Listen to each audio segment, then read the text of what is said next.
Hi viewers, I am Dr. Mohammad Abdul Naeem. I am a liver transplant surgeon at Care Hospital, Banjara Hills. I would like to talk about liver diseases, in particular reference to liver diseases in children and how they are different from liver diseases in adults and how do we diagnose them and how do we treat them.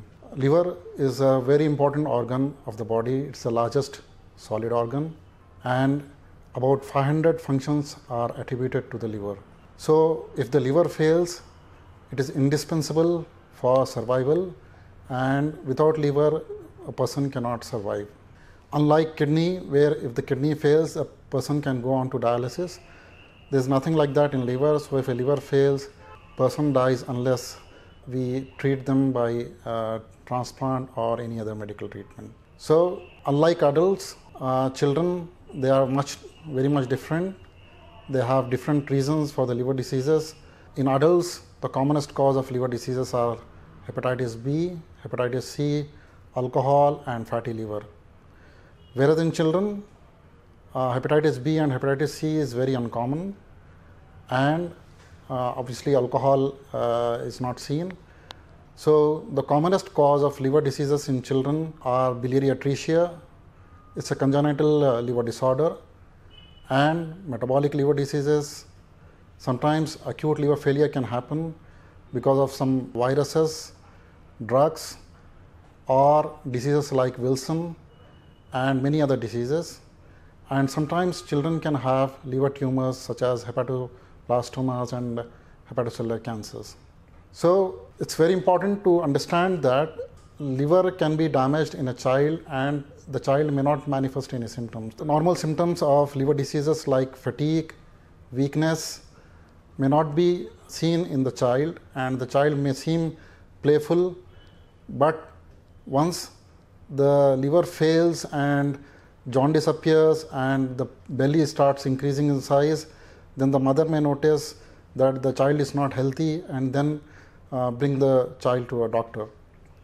So it's very important to diagnose liver diseases early on because many of the liver diseases are treatable and some of them can be even managed medically without the need for liver transplant. Like for example, biliary atresia. It's the commonest cholestatic liver disorder in children.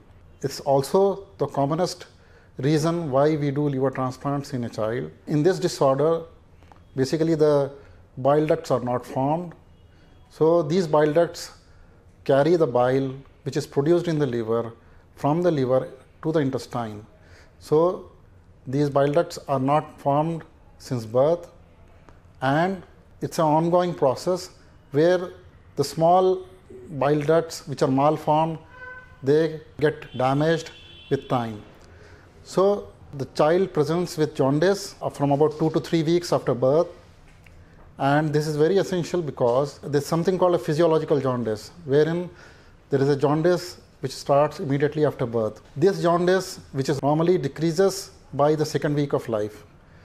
If a jaundice progresses after the second week, then it is not a physiological or it is not a normal jaundice. So any child who has jaundice beyond 2 weeks of age has to be investigated.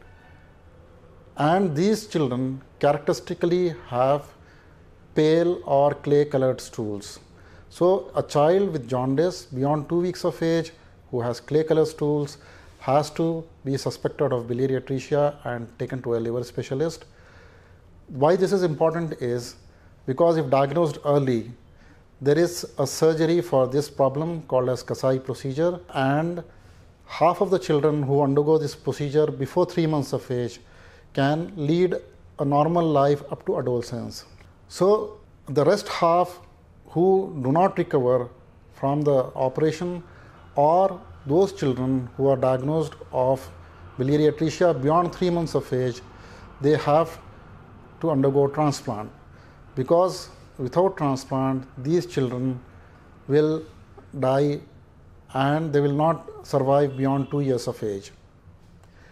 Liver transplant in children is very challenging because unlike adults, the reserves in a child are very less, their body is very small, there is no space for the liver to be put in. So, and the vessels which we join to the liver are very, very small. So, a lot of technical expertise is required for liver transplant in children, especially so if the child is less than 1 year of age or the child weighs less than 10 kgs. Apart from biliary atresia, the other disorders which affect the children are metabolic liver diseases, and it is very important to diagnose them very early.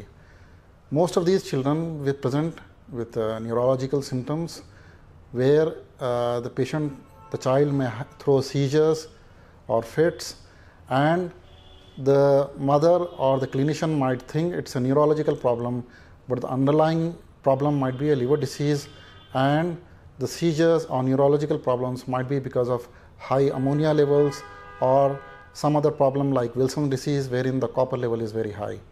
So all these metabolic diseases which may manifest with neurological problems, they are curable by liver transplantation, and the child can live a healthy life.